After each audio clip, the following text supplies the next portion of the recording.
Good evening, everyone, once again. I'm really delighted and honored to present to you the first laureate of this Difference Day Honorary Title, the internationally acclaimed filmmaker and screenwriter, Agnieszka Holland.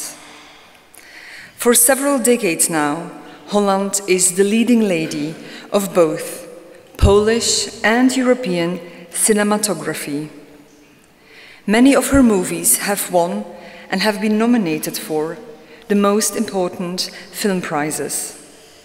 The first movie she directed, Provincial Actors, won the International Film Critics Prize at Cannes Film Festival in 1979. In 1991, she won the Golden Globe for Best Foreign Movie with Europa, Europa, the movie that tells the story of Solomon Perel, the Jewish youngster who survived the Holocaust by pretending to be a Nazi and joining the Hitler Jugend. And her most recent movie, Green Border, won the Special Jury Prize at the Venice Film Festival just a few months ago. However, we are not here merely to echo and to celebrate the fact that's so evident that hardly needs to be repeating, namely that Agnieszka Holland is a most talented filmmaker. We are here also to acknowledge her for her never faltering commitment to human values, intellectual and artistic freedom, and social justice. In many of her movies, Agnieszka Holland deals with political issues and historical events, expressing a voice of humanity, even in the most inhumane of circumstances, always depicting human beings as truthfully as they are, with their profound flaws and failings, as well as with their fundamental and fantastic abilities to do good. I mentioned, for example, her movie Mr. Jones from 2019, which tells the story of the British journalist who first reported on the horrors of the Holodomor, the devastating man-made, or should I say Stalin-made, famine of Ukraine that killed millions of people.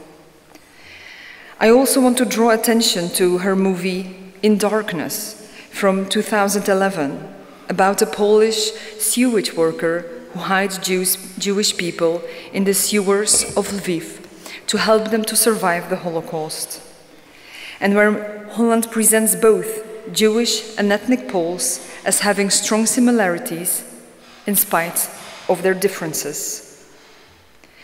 But most of all, I want to mention Agnieszka Holland's latest movie, Green Border. It is a cinematographic masterpiece about a terrible tragedy occurring on the outskirts of the European Union. Most people here are aware of the Mediterranean Sea as a mass grave, that thousands and thousands of refugees have drowned in recent years in an attempt to reach Europe. What is less known, however, is that in the wild forests that surrounds the Polish and the Belarusian border too, thousands of people have lost their lives in their pursuit of a better life in Europe. Green Border is about those people, about the people who live near that blood rain-stained green border of Europe, and those who try to help them, help people, those others, in the hour of need. It is quite an understatement to say that the previous Polish government took this movie not so very well. Holland was made persona non grata by the right-wing Conservative Party of Poland. Why?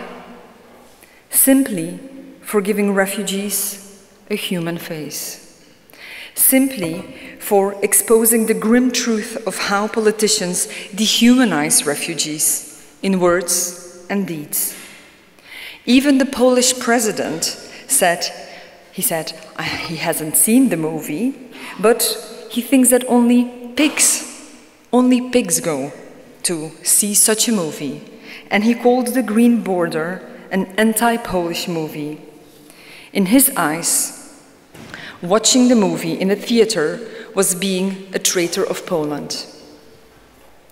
Luckily, in the eyes of millions of other Poles, buying a movie ticket became fulfilling one's civic duty. And I'm proud myself, and to say that when I returned in September from Poland, I could say I belong to the group of pigs. At the height of this controversy, Holland received daily death threats and even needed the protection of bodyguards. This tells us something about the price to be paid for being committed to artistic freedom and to human values.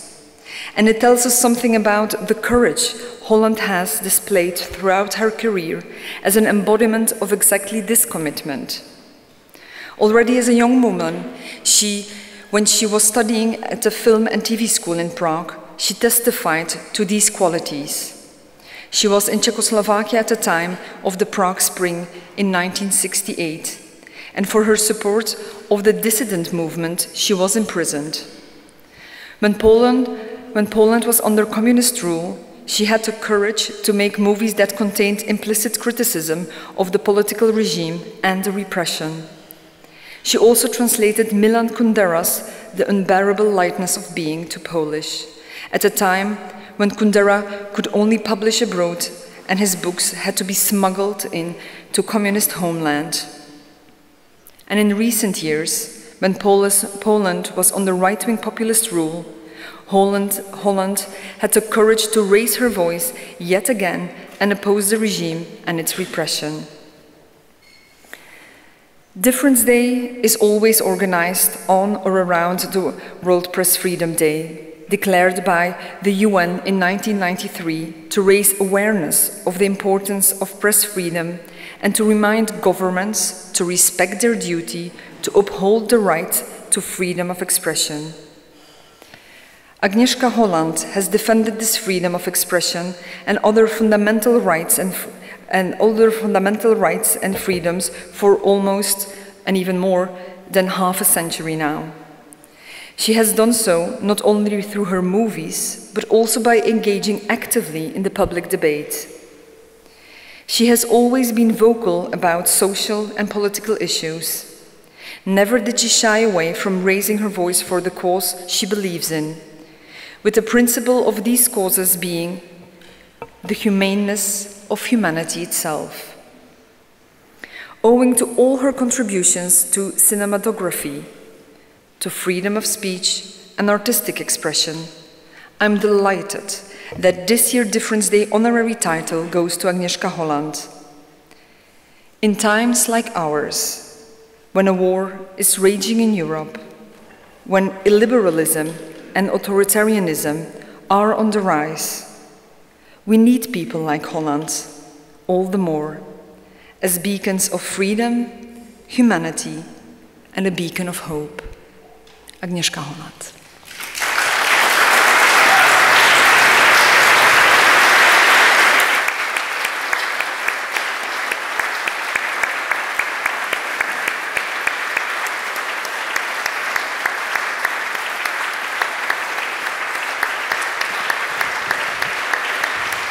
And may I invite the rector to come to the podium.